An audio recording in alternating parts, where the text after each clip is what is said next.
পুজোতে নতুন শাড়ি কিনে দেওয়ার মুরত যখন নেই, তখন ঘটা করে আমাকে বিয়ে করতে গিয়েছিলে কেন? হ্যাঁ বাবা, পুজোয় আমার নতুন জামা চাই বাবা। বলো না, বলো না, দেবে তো কিনে? কি হলো বলো? ও বাবা, বাবা। নতুন জামা দূরে থাক, ওর বাবা তো কিপটে যে পুজোতে একটা নতুন গামছা পর্যন্ত কেনে না। এই এক শাড়ি আমি বছরের পর বছর পরতে পারবো না। পুজোতে সবাই নতুন জামা কাপড় পরে, তাই আমারও এবারে নতুন শাড়ি চাই। নাহলে মহিষাসুরের সঙ্গে সঙ্গে তুমিও চলে পড়বে, এই আমি বলে দিলাম। হ্যাঁ,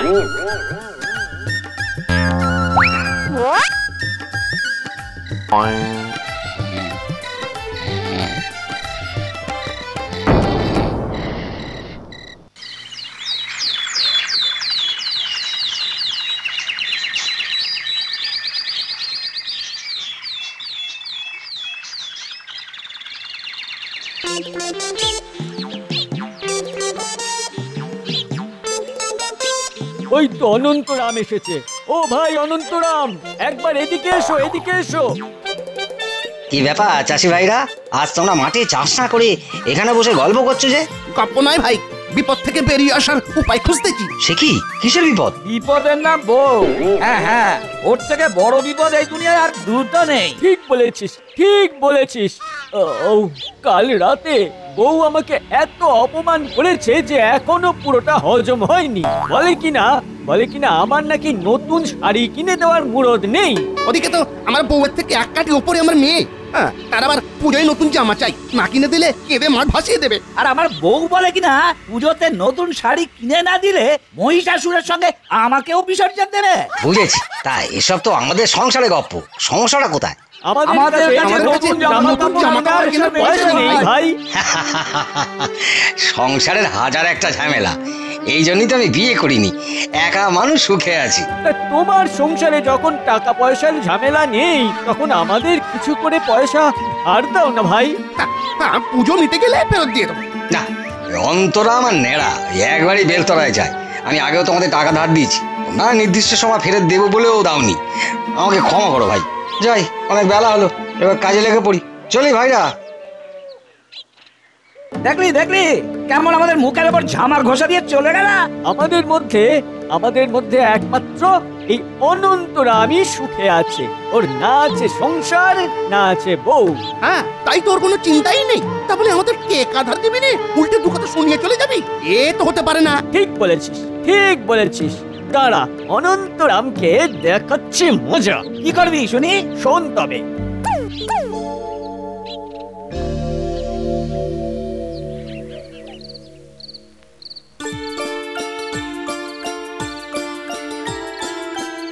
বাহ, জমিতে যত নোংরা আবর্জনা ছিল সব পরিষ্কার হয়ে গেল।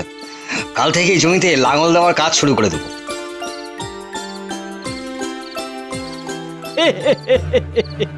নে, এবার যেমন যেমন বললাম তেমন তেমন কাজ শুরু করে দে দেখি।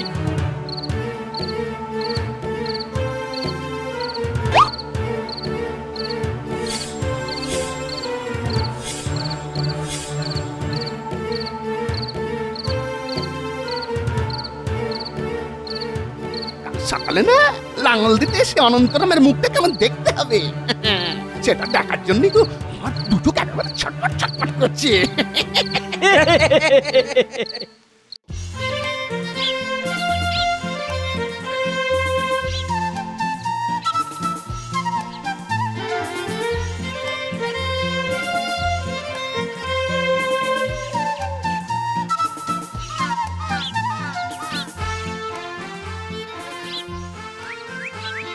কি গতকালই তো আমি সব নোংরা আবর্জনা জমি থেকে পরিষ্কার করে গেলাম, রাতারাতি সব আবার জায়গায় ফিরে এলো কি করে? কি হলো ভাই অনন্তরাম, তোমার মুখ দেখে মনে হচ্ছে তুমিও আমাদের মতন চিন্তায় আছো।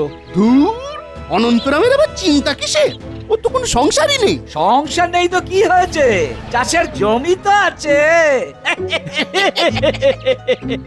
চিন্তা বলে চিন্তা, তবে সমস্যা যখন আছে তখন সমাধানও আছে ভাইরা। আর সমাধানের একটাই উপায়, আর সেটা হলো পরিশ্রম।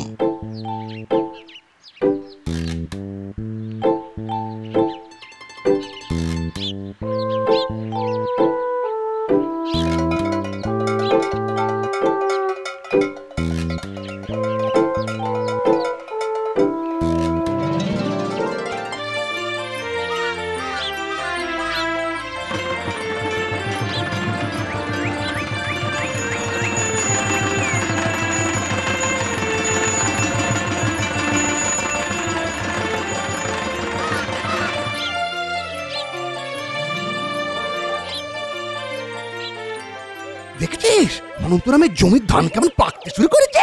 হবেই তো, অনন্তরাম রোজ নিয়ম করে জমির দেখাশোনা করে, তাই তোর জমির ধান সবার আগে পেকেছে। তার মানে অনন্তরামের জমি থেকে সবার আগে ফসল উঠবে, আর প্রথম ফসলের দাম বাজারে সব সময় বেশি পাওয়া যায়। না না না না, এই কিছুতেই হতে দেওয়া যায় না, এই কিছুতেই হতে দেওয়া যায় না। এবার কি করে অনন্তরামের পিছনে লাগবি শুনি? তবে তবে শোন শোন,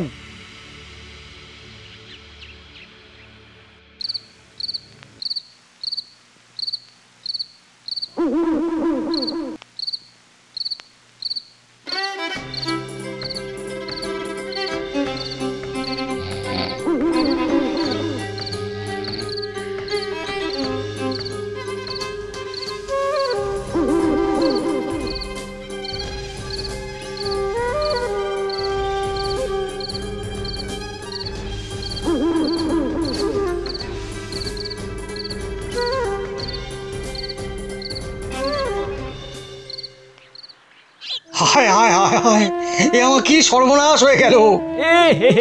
তোমার এত বড় ক্ষতি করলো কে অনন্তরাম? সেটাই তো বুঝতে পারছি না ভাই। ওই জন্যই তো বলি সংসার করো, সংসার করো। সংসারের জ্বালায় রাতে জেগে থাকতে হতো, আর তখন তোমার এত বড় ক্ষতিও হতো না। ঠিক বলেছিস, আরাম হলো আরাম। নাও এবার বোঝো জ্বালা। এরা কি করে জানলো এসব রাতেই হয়েছে? তার মানে যেটা ভাবছি সেটাই সত্যি, বুঝেছি। এই সব ওই টাকা ধার না দেওয়ার প্রতিশোধ। ঠিক আছে, নাও তোমরা প্রতিশোধ। তবে আমার নামও অনন্তরাম, আমিও চুপ করে থাকার মানুষ নই। হ্যাঁ,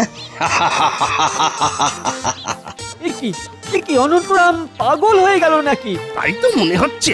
তা না হলে এই বিপদে কেউ দাঁত বের করে হাসে নাকি? না গো না, আমি হাসছি অন্য কারণে। কি কারণ অনন্তরাম? গতকাল রাত্রে স্বপ্নে মা দুর্গার আদেশ পেয়েছি। মা দুর্গা বললেন বাজারে তোর জমির ধানের দাম পাবি না, তাই ধান কেটে সর্ষের চাষ করা। হ্যাঁ, সেই মতো আমি আজ ওই সব ধান গাছ কেটে ফেললাম। উমা, এসে দেখি আমার আগে কেউ এসে আমার কাজ কমিয়ে দিয়ে চলে গেছে। যাই, এবার ওই সর্ষের চাষের ওই ব্যবস্থা করি। এটা কেমন হলো ভাই? আমরা অজান্তেই অনন্তরামকে সাহায্য করে ফেললাম। এবারে কি করব আমরা? ওই যে অনন্তরাম নিজের মুখেই বলে গেল ও এই জমিতে সর্ষে চাষ করবে। কাল সকালে জমিতে এসে অনন্তরাম চোখে সর্ষে ফুল দেখবে।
যাই, বাড়ি যাই।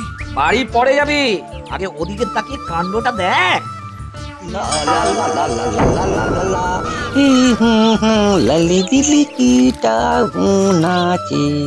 কি হে অনন্তরাম, বলি মাথাটা একেবারে গেছে না কি? আমি কিছু করিনি ভাই, করেছে আমার শত্রুরা। ওই রাতের অন্ধকারে আমার জমিতে জল ঢেলে দিয়েছে যাতে আমি সর্ষের চাষ না করতে পারি। এতে তো তোমার কষ্ট পাওয়ার কথা, আর তুমি কিনা দাঁত বার করে হাসছো। হ্যাঁ? আরে, আরে, তুমি কি পাগল হয়ে গেলে নাকি? পাগল আমি নই গো ভাই, পাগল আমার শত্রুরা। আমার নাম অনন্তরাম। ক্ষতি করার নামে শত্রুরা আমার অনেক বড় সাহায্য করে গেছে। সেটা কিরকম শুনি? তাহলে আমি বুঝিয়ে বলি, শোনো। আমার সঙ্গে সঙ্গে তোমরা নিশ্চয়ই তোমাদের জমিতে সর্ষের চাষ করতে। হ্যাঁ, তা করতাম। সর্ষে বেশি পরিমাণ হলে বাজারে দামও কম পেতাম। এটা ভাবতে ভাবতে সকালে মাঠে এসে দেখি আমার জমিতে 1 কোমর জল জমে আছে। তখনই আমার মাথায় একটা বুদ্ধি খেলে গেল। কি বুদ্ধি? এই জলে মাছ চাষের বুদ্ধি। এবার থেকে আমি ওই জমা জলে মাছ চাষ করবো, আর অনেক অনেক টাকা উপার্জন করব। আর যদি একবার জানতে পারি আমার জমিতে কারা জল ঢেলেছে, তাহলে তাদের বাড়ি তো মাছ দিয়ে আসবো ভাই, ওই উপকার করার উপহার হিসেবে। হ্যাঁ? তার মানে আমাদের এত পরিশ্রম সব চলে গেল। আমার নাম অনন্তরাম। আমি যে নিয়মিত আমার মাথায় ওই বুদ্ধির চাষ করি, আর যতদিন বুদ্ধি আছে ততদিন কেউ আমার কোনো ক্ষতি করতে পারবে না।